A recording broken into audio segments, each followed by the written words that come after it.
আল্লাহ তাআলা বলেছেন ওয়া মানাফিউ লিন-নাস, মদটা মানুষের জন্য উপকারী, ঠিক আছে, কিন্তু ওয়া ইসমুহুমা আকবারু মিন নাফাইহিমা, যতটা উপকারী তার চেয়ে বেশি ক্ষতিকারক।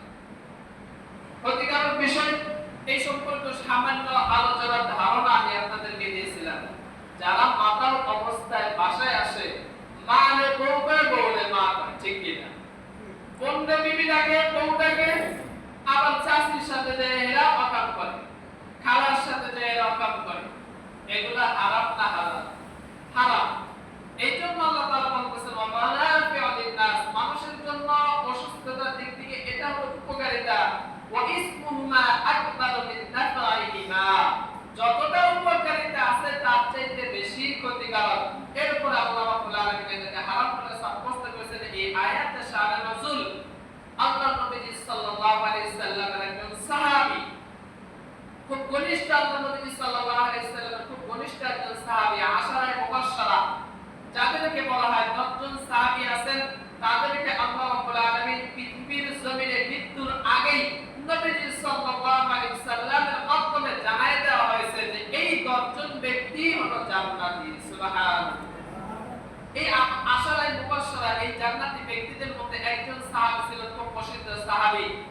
ওই সাহাবী যখন মদটা হারামের বিধানটা নাযিল করেন নাই, ওই সাহাবী এশার নামাজের পূর্ব মুহূর্তে সন্ধ্যা সময় মদ পান করছে। মদ পান করার পরে ওই সাহাবী আযান দিয়ে দিয়েছে মসজিদের দিকে, একটু সেন্স আসছে, মসজিদের দিকে চলে গেছে। মসজিদের দিকে চলে যাওয়ার পর সকল সাহাবায়ে কেরাম দেখেন যে আশারায়ে মুবাশশারার ভিতরে যে 10 জন সাহাবী, তার মধ্যে একজন সাহাবী চলে আসছে। তো এরা হলো সবচেয়ে দামি, কারণ আমরা জান্নাত পাবো কি পাবো না এটা জানি না, কিন্তু এই 10 জনের মধ্যে একজন ব্যক্তি তিনি চলে আসছে, এর থাকাকালীন আমি কেমনে ইমামতি করব? নবীজি সাল্লাল্লাহু আলাইহি সাল্লামের পরবর্তীতে অর্থাৎ নবীজি সাল্লাল্লাহু আলাইহি সাল্লাম তো সফরে গেছে মদিনা মুনাওয়ারায়, ওই সাহাবী নামাজে দাঁড়ায় গেছে। নামাজে দাঁড়াইয়া তিনি নামাজের রুকু সিজদা আগ মুহূর্তে যে সূরা কেরাত মিলাইতে হয়, এই সূরা তিনি পড়া শুরু করছে। সানা পড়ছে, একটু ভালোই ছিল, কিন্তু সূরার ভিতরে যে গন্ডগোল বাজিয়ে দিয়েছে। কি সূরা পড়তেছেন? তাফসীরের ভিতরে তাফসীর বিজ্ঞান মুফাসসির কেরাম উল্লেখ করিয়াছেন, মুফাসসির কেরামগণ উল্লেখ করিয়াছেন সূরাতুল কাফিরুন তেলাওয়াত করতেছিল। এই আয়াত, এই সূরাতুল কাফিরুনের ভিতরে নবীজি সাল্লাল্লাহু আলাইহি সাল্লামের উপর যখন নাযিল করা হয়েছে, এইটার অর্থ হলো ইয়া আইয়ুহাল কাফিরুন, হে নবী আপনি কাফের সম্প্রদায়দেরকে বলে দেন লা আ'বুদু মা তা'বুদুন, আমি যে আল্লাহর ইবাদত বন্দেগী করি তোমরা সেই মাবুদের ইবাদত বন্দেগী করো না। আমি যে আল্লাহর ইবাদত বন্দেগী করি তোমরা তার ইবাদত করো না।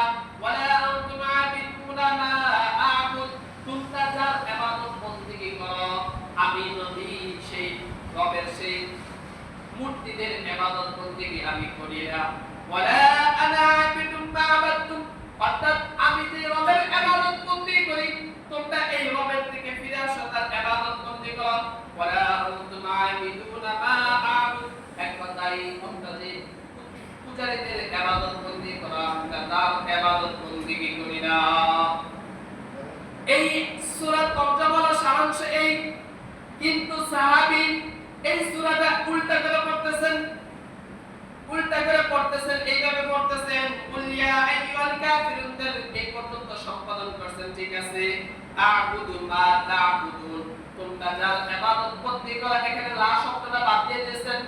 অন্য তাফসীরে অন্য কিতাবের ভিতরে দেখছেন মা আ'বুদু মা তা'বুদুন, বিভিন্ন ভাবে ব্যাখ্যা করেছেন, অর্থ ঘুরে ফিরে একটাই হয়, তোমরা যেই মূর্তি পূজারীর ইবাদত বন্দেগী করো আমরাও তার ইবাদত বন্দেগী করি। নাউজুবিল্লাহ, এখানে অর্থ পাল্টে গেছে না? আল্লাহ তাআলা এক, আল্লাহ তাআলার একত্বতাবাদের কথা এই সূরার ভিতরে নাযিল করেছেন আল্লাহ তাআলা। আর কাফের মুশরিক ইহুদি খ্রিস্টানরা যেই গাছের পূজা করে, গোবর্ষের পূজা করে, মূর্তির পূজা করে, আমরা তার পূজা করি না, এটার দলিল এই আয়াত, এই সূরাতে আল্লাহ তাআলা নাযিল করেছেন, এই সূরার অর্থটাই পাল্টে দিতেছেন। এরপর নবী সাল্লাল্লাহু আলাইহি সাল্লামের কাছে নালিশ করা হলো